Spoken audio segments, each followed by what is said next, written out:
All right, welcome back to another mask review in a bedroom and test performed in a bathroom. For those that don't get that joke, check out some of my previous videos that'll explain that I do all the tests in a bathroom because it's the smallest vented room I have to do them in. So for those that don't want to watch a very long video, and I don't think this one should be very long, I'm going to put all the test data in a different video. So here's the summary. You can pause it, and then you can take a look at it. There's filtration, friction, pressure drop. Hang tight. I'm going to give you my mask recommendations. I'm going to talk and give a review about the new mask that I've tested, so if you want to take through. So what else am I going to cover in today's video? I'm also going to cover the nanoscan data that we have. So I got a hold of a nanoscan. We got some size distribution data for that. I tested a couple different things. I changed my process a little bit. I don't think that affected the results. We'll talk about that.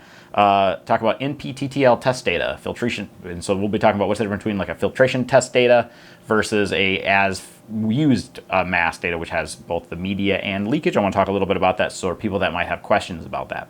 I'll also talk about why ear loops will likely never be NIOSH approved, so why N95 versus a KF94 ear loop mask, although they may have really good performance data, will never be NIOSH approved, and that's we'll talk a little bit about that. So for those that don't want to wait, here's the summary data. Hit pause. You can take a look at the filtration, pressure drop. All right, so for those that are interested, what are my recommendations still? And those that don't want to dig too deep into a long video, my recommendation is still the BOTN face mask. You can purchase them, you can purchase these on a couple different sites. I'll put the link below. I'm not paid or sponsored by them. I bought all these masks myself. I'm just doing this to review them. So this mask, and you can see my previous video, still passed. Filtration efficiency for this mask was 99% for the test data as I did that day. Why do I like this mask? Well, good filtration efficiency. I'll talk a little bit about a little issue that I had with it, but and we'll talk about that. But still a good mask. I like this stiff outer liner. It prevents mask collapse. Fits good, has adjustable ear loops. Sometimes I do double ear loops. You can adjust them. The only thing that I found is that after a week, if you're not careful with the ear loops, the little tab that they go through here, you can see it maybe here, they can break. I also tested this mask after a week of use. So I had one that I had used basically all week. I tried to simulate a lot of different conditions. I wore it at work.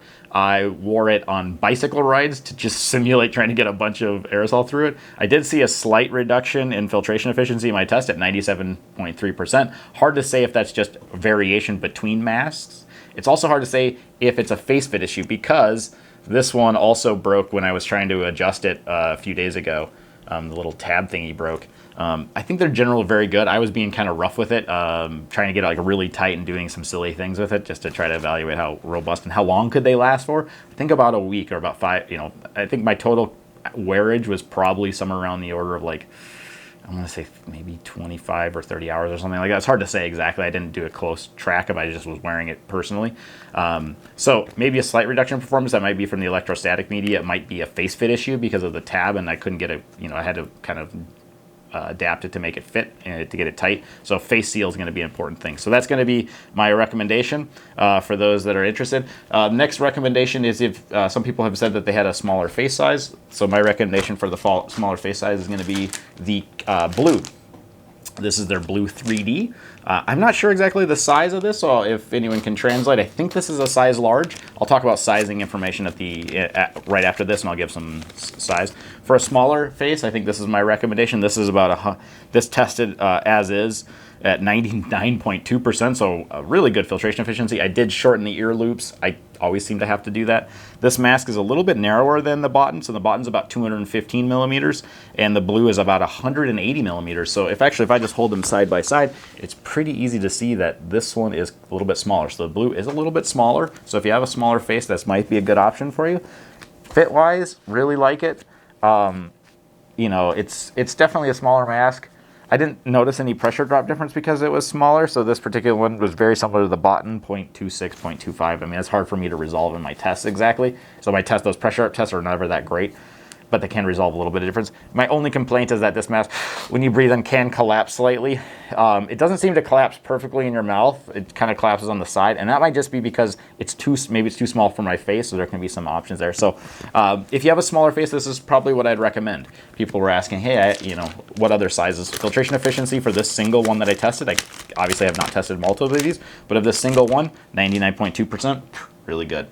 Probably the one people were most interested in, so we'll dump into the reviews. So those are my top 2 mask recommendations right now. We'll dump into the next ones, the rest of the review video, so if you're interested in the other masks that maybe, because some of those may be unavailable at the time. So I ordered the Powecom from Bonafide mask. Again, I bought these myself. All these masks have been purchased by myself. No one has paid me or anything like that. This is just me doing this. So this is the Powecom KN95. People are asking, were these legit? I think so the test data for the Powecom, let's see, 97.3% with a pressure drop of about 0.28. So a little higher than the other masks. I'm not a super big, I don't like bifold masks in general. These are better than the other Korean bifold masks, because these at least sit under the chin a little bit better. Why don't I like them? When you talk, they pull down in your nose. The boat style, they can flex a little bit, so you can actually talk and it's pretty comfortable. But filtration-wise, these are good. They seem like a legit mask.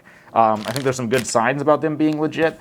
One, their website, they have this little QR code. I'll have to check it out after the video and see if it actually works. They have a QR code, so you theoretically can chase back to the actual manufacturing date of this and some stuff like that. So, but they seem legit. The logoing on it looks pretty good. The Bonafide mask, they have their Bonafide mask printed on there. So I think these are legit. I think that seems like a company that's actually doing a good job. So I don't have any, they're not paying me to say that. I just tested it. Okay, so I tested the Law. Also tested the Law Hauteur. I'm not sure exactly how this is pronounced. This is another KF94 mask. The Law Hauteur, let's see, it did 96% filtration efficiency with about a 0.28 pressure drop. So, I mean, it's not my favorite mask. I'll talk about, and that filtration efficiency, and I'll talk about that as part of the NPT-TL test comparison or some of the CFR test methods. They test media. I'm testing media and fit, so this is my face. These results will vary depending on your face size. So when we talk about that, it's very important. So it might just be that I couldn't get a good fit with this mask. I mean, still 97% filtration efficiency is really good, and we'll talk a little bit about that later too. So yeah, it's a decent mask. Still has face collapse, so good mask. If you can't find some of the others and you need a mask, this would be a fine choice. It's a little bit smaller, and I'll cover the sizing information at the end. Hauteur is 190 millimeter width, so kind of in the middle between the blue and the TIA BOTN mask. So we also tested the nanopore material or nanofilter material that was coming. We tested the Air Queen last time. I retested it here as well, and I'll cover that next. But this was the Soom Labs. People are interested in testing this mask. This is a bifold style mask. This is the packaging as received. So the TA, this it's kind of crinkly. It doesn't. I couldn't get a good fit on my face. So my tests show that the Soom Labs was 81% efficient. Doesn't mean that that's the media. That just means for my test, which includes face fit. And why? Is I couldn't get it to down on my chin. And so these kind of masks seem like very face sensitive in terms of how they fit. I couldn't get this one to fit very well. And so it was just leaking past the media. So I got 81%. I don't like these bifold for a couple reasons. When they're folded flat, it's hard to get the nose bridge flat again. The face fit is going to be heavily face dependent, way more than the boats. So not my top tip. Not my top pick. 80% is probably good enough. We also tested this blue. This is a blue brand bifold. The thing that's cool about this is it's black. So that's kind of cool. I like that. Here's the packaging. It's got some statues on the front. I unfortunately don't speak Korean or can read Korean, so I'm not. This is blue branded. I looked online. They have the statues on the front. This is cool because I like it because I would love a black mask from a BOTN black. So if anyone ever knows about those, love it. This one tested. This is the bifold. I got about 87.4% with about 0.45 pressure drop. So this one had quite a high pressure drop.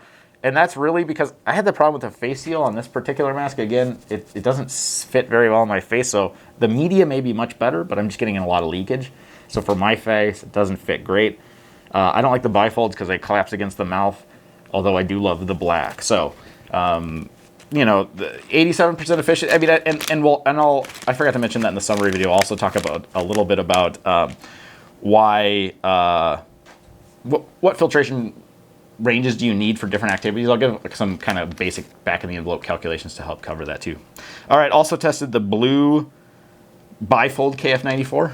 This almost seems I think it's identical to the black one, although I got much better pressure drop on this one. I think the difference that I could say is that this mask is much more pliable than the previous black version that I had tested, the statued one, the statue on the label. This is much more flexible, so I actually got a much better result with this, and that's because it was the material on the outer side it conforms much better to my face. I actually got 97.2% filtration efficiency, but I was really careful to like really get a good nose seal. But again, I don't like these bifold because open your mouth and pop the mouth. You know, you're really reliant on the space between your nose and your chin to hold this in place, and so that becomes a little bit of a challenge. So again, if you were out of all masks and you had to choose between a cloth mask and this, I'd pick this over a cloth mask any day of the week. But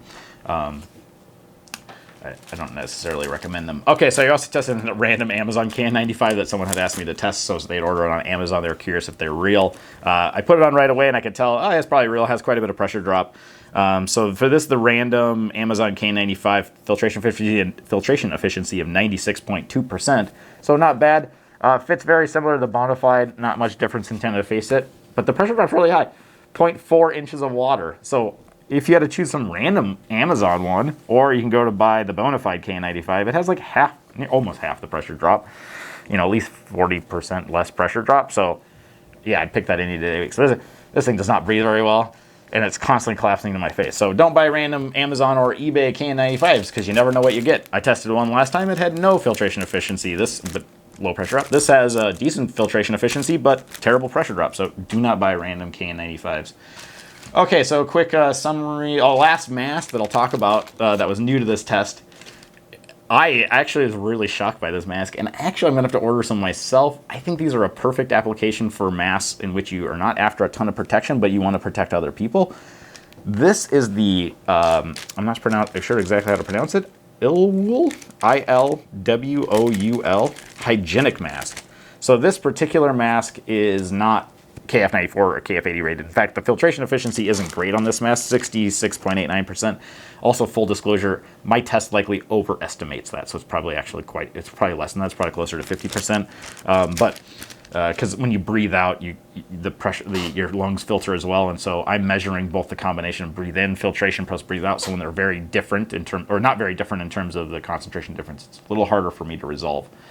But why am I even talking about this mask? 68%. This mask pressure drop, I could barely measure it with my MagnaHeal, like 0.05 inches of water, right? 1 second pressure breathe test. That's like nothing. Why do I like this mask? I'm going to look at the KF80s on these and see how they perform, and what I would recommend, and why I'm going to personally use this mask. If you notice, this one doesn't have a port. I have one left that I got. This is a perfect mask for being outside. So outside, where you're really just trying to protect other people from spit, but you need either breathing because you're exercising or something like that, or going for a jog or something like that. I mean, do you really need to wear one outside? We can have that whole debate another time. But what do I like this mask for? If you're looking to protect just other people and you don't care about your own protection, or a situation in which you're outside and you just, again, like you're trying to protect other people, I think this mask is probably pretty darn good at preventing droplets from coming out of your mouth. But the nicest thing is, breathing in this mask, I don't even feel like I'm wearing a mask. I can breathe in as fast as I can. And it almost no restriction at all. I can really not tell that the only thing I can tell that I'm wearing a mask is that, like all these masks, you can kind of feel your hot breath inside of here. So that's kind of all these masks. But in terms of inhalation, there's like zero pressure drop. So I'm going to order a couple of these myself because they're kind of nice. I might use them when I go biking if I'm with other people and I want to, if someone's like, I try to keep my distance while we're biking, but it's not always possible, or on the trail if I want to protect other people. I've been wearing a cloth mask, but I think, this is on the order of a cloth mask in terms of my protection. And it's going to probably filter those large respiratory droplets that are breathing out very, very well as well.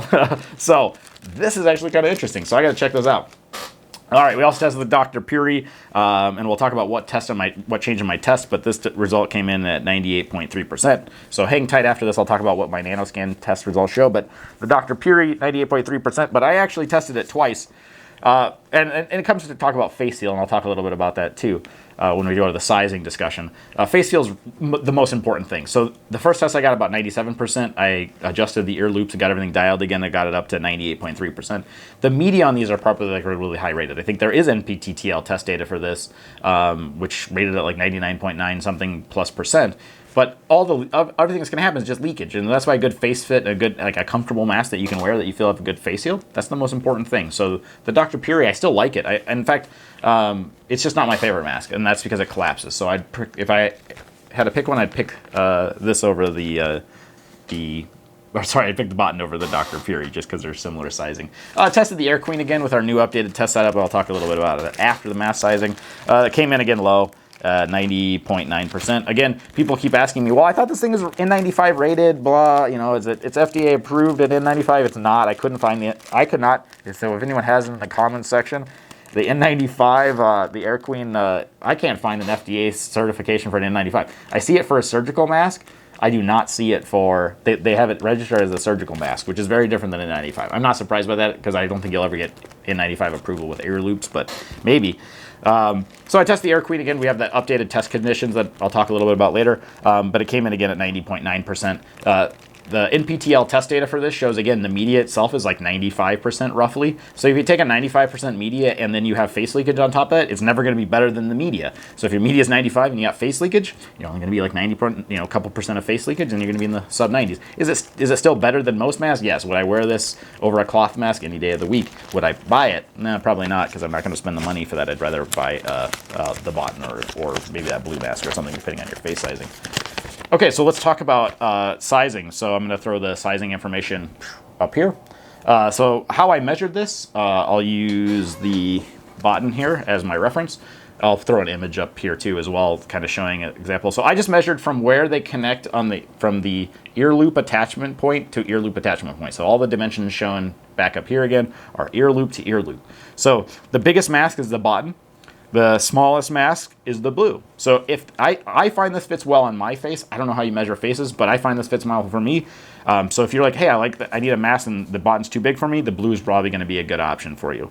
Dr. Puri, Hauteur, and the Air Queen are all roughly about the 190 millimeter range, so something in the middle, like a slightly different range. I believe these are all listed as larges, but I can't read the packaging, so I can't guarantee that. Because I know that some of those brands have different sizes. I believe all the ones I tested were larges, as that's probably they're only importing into the U.S. right now. So that's a little detail about sizing. I'll throw up a picture comparing, and I showed it earlier in the video, between the BOTN and the blue, so people have a nice visual comparison. So I'll throw that up right there, so you guys want to take a look. That's roughly how much size difference is, about almost an inch in size difference. Okay, next up on the agenda, let's cover the NanoScan data. So I got my hand on a TSI NanoScan. So this is basically a device that uses electric mobility to measure the size distribution. So with the NanoScan, I'll stick up a size distribution here. So this was a 4% salt. This is the original test that I did in the last video. So I kind of went back and qualified. How did I do that test? For that test, it found to have a count median diameter of 45 nanometers with a geometric standard deviation of 1.94. And this is pretty much a match with what the literature said. So I was not surprised to see that. So the NanoScan kind of checked out our thing. So that's about what I expected. I unfortunately was concerned that the reality of what we're trying to filter, the smallest COVID virus is about 200 nanometers, and that's going to be just the pure virus. You rarely exhale that. You're going to exhale some mucus, some saliva that evaporates onto that virus. So it's actually always going to be bigger than that. So the numbers I'm presenting, and I think maybe that's a good disclosure, the numbers I'm presenting are for particles that most likely would never be generated in, or you would never have COVID that small. So, but I use that because it's a good way to compare quality. Remember, my goal of this is to prove legit versus fake. Real filtration versus crap filtration. So I think my test is good at resolving that. The reality of how well does it filter COVID, almost all these masks probably are much better than my rating, except for ones that have leakage. So face seal is going to be real important. We'll talk a little bit about that later. Okay, so I decided that I wanted to test a little bit larger particle size. Maybe that might help the Air Queen do a little bit better because it does not have an electrostatic media, so it's going to do better with larger particle size. So I tested with a 16% salt solution. I'll throw the SMPS data up here. That ended up being, well, and I actually, in this particular test, did with the actual tubing that I'm using to estimate that diffusion loss within it. So I got a 64 nanometer count median diameter and a 1.76 geometric standard deviation. So we moved the size distribution quite a bit larger. But again, if you look at my summary video, I guess I can stick it back up comparing, like, let's say the Air Queen from the 4% salt solution and the Air Queen at the 16% salt solution, they're not that much different. To me, this highlights that we're not super particle sensitive in the size range. Typically, most penetrating particle size is 0.1 to 0.2. This is why the CF, like the NPTL test data, I think, and I can't remember exactly off the top of my head, I think it's the 84 CFR test criteria. They specify that you generate a sodium chloride aerosol that's 0.075 micron or 75 nanometers with, I think, like a 1.75 GSD. If you do the moment distribution, converting from count to mass, because that test method is a gravimetric analysis, you do that, it's like 0.15 or 150 nanometer or 0.15 micron peak count median diameter, which if you're doing gravimetric analysis, that's exactly what you want. You want the mass measurement and your peak mass distribution to be like right in the same place, that 100 nanometer, because you want to test that. For us, I would love to have my count up there, but I don't have an atomizer that can generate a size that big. So I'm stuck generating slightly smaller aerosol. So I'll just discuss that. So I think, does that mean the test is invalid? No, I think I'm good at resolving differences. And I always do my control N100 mask. So again, on this test, I got 99.4%. Last time I got, I think, 99.7. Again, that slight variation of a fraction of a percent is almost always due to leakage around the face. I may not have been freshly shaven the last time. Maybe I didn't have the bands as tight. So things like that, face leakage, are going to be really dominant in these tests. So again, I don't think this particular difference in size distribution had a really big impact on the data. So I don't think we're like on the edge of getting good filtration data. I think it still resolves real and fake mass. Okay, let's talk about face fit. I didn't have it on there, but I think it's really important to talk about. So face fit is probably one of the most fundamental aspects of any of these masks. I'm always picking out masks that have really good media filtration, and the media filtration is really important because the higher the media filtration is, effectively you're going to always have the same rough amount of leakage depending on the mask design. So like almost all these boat designs are going to have roughly the same amount of leakage. And so media helps a lot. So if you have, like, in this case, the BOTN, I think, is really high. It's probably like 99+% media. Then all of the particles that I'm detecting in my test are the ones that are leaking past my face, which is what you want. And that's why when you compare the Air Queen versus this mask, the Air Queen does much worse, because not only do you have a lower filtration rating, so you're already at 95% filtration rating, and that's that NPTTL test. I'll throw it up over here for the Air Queen. So you're already at like 95% or something like that. And then you have a couple percent of face leak, well, then you're in the 90s. So if you want to have really high filtration efficiency, then you want good media with limited leakage. And I mean, that's where an N100 is the best, with the elastomeric seal. That's why those work so effectively. So face seal, very important. Always check to make sure your mask has good on the nose bridge, and try to get it to seat across your face as best as possible. So that covers, I think, all the discussion in that. As a frame of reference, I did talk about how important it is. The Dr. Puri, when I first tested, I don't have the data in front of me, so I'll stick it up here. I think I got around 97% first time I tested it yesterday. And then I repeated the test again. And when I repeated the test again, I got a higher percent. And that was because I adjusted the ear loops. I got the mask to sit right. I think I saw almost a percent change just in that. And that's because, again, face fit is so fundamental to a good seal. So always practice and get good at with the same mask in the mirror. Like, okay, I do this, and this, and I have a good face fit. And that's going to really maximize your filtration efficiency. Next thing I want to talk about is why ear loops will never be NIOSH proof. So I'm going to grab another mask down here. I'm going to grab the KN95 in this case because it was the closest. So if you go and dig into the CFR requirement for NIOSH approval, and I'll have to, I think it's 85. So if you see the little star with the actual number, I'll correct it. I didn't have a chance to look it up. I wanted to shoot this video quickly. They have some movement test as part of that. So they do filtration efficiency measurements as a media. So that's like, so we'll talk a little bit like the NPTTL. Oh, I forgot to mention that. The NPTTL test data is different than what I do in that they test only the media. So they take and they epoxy the entire face mask to a plate. And so it's like glued. And so you're testing just the media. And so my test is media plus leakage. So just to clarify that. Okay, so now let's get back into why ear loops won't ever probably pass NIOSH. So NIOSH requires that test, a media test, and then they make you wear it. And they're going to make you wear it and do these exercises and monitor it. And what they're looking for is they have things like look up, look left, activities, lifting, and all these other things. I think that applies to N95 as well, for surely a lot of the other respirators. I'm not sure if a half piece of small half respirator like this is actually applied to that. I have to dig into the details a little bit more. I think so. If you know for sure, leave it in the comments and let me know. I could be wrong about this, but everything from reading that CFR, it seems like you have to to pass into 95, you got to be able to do look up, look around, move, jump, and all that stuff. And these masks, they're going to come loose. They're going to pop loose for a second, and you're going to get leakage. Does that matter? So NIOSH, understand that NIOSH is typically used, like an N95, is going to be used by someone who's exposed to, it's your last level of protection, right? Because normally you want to build in controls so that you're not wearing a face mask. Ideally, you never wear a face mask. The engineering controls are in place to prevent your exposure. But in some conditions, construction, hospitals, you just can't build enough controls, and you need the last level of protection as being the mask. And so for them, it's very important to have a good seal all the time, because if you're 8 hours a day grinding concrete and getting silica dust, if that mask, every time you look over, it pops loose and you're breathing that in, you're getting exposed to it. Remember, this is your only control mechanism. So they are very sensitive to that.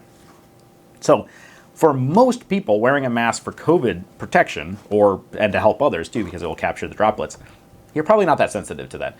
If you're around a COVID positive person 8 hours a day, you're wearing the wrong mask. I would recommend an N95 for you, and you're probably a healthcare worker. But don't buy an N95 if you're not actually a health worker. It still seems like we have shortage of these, so that's why we're doing these KF marries. So you would need something that has an elastomeric seal if you're around them all day, to trying to prevent yourself from getting it, because every time that leaks, you're going to breathe in some of that. So that's your risk. But for most people going to the grocery store, going at work, it's a numbers game, right? If you're maintaining social distance, if you're doing all those other things, this is just another engineering control as a face mask. So what I'm recommending is, the face seal is very important, and getting good filtration is important, but it's not the end of the world if you have a little bit of leakage, and you're never going to get perfect results. And that's probably okay if you're using your other controls like social distancing and minimizing indoor time.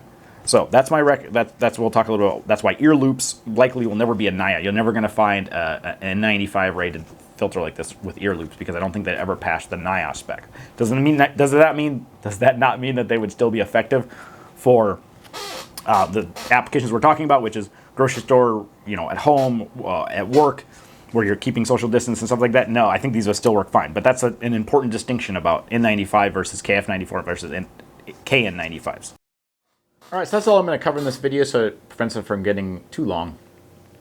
If you want to keep I'll be testing some more masks. I've ordered a few more brands. There's still a few left out there that I haven't tested. I'll be ordering those. So if you'd like, you can subscribe.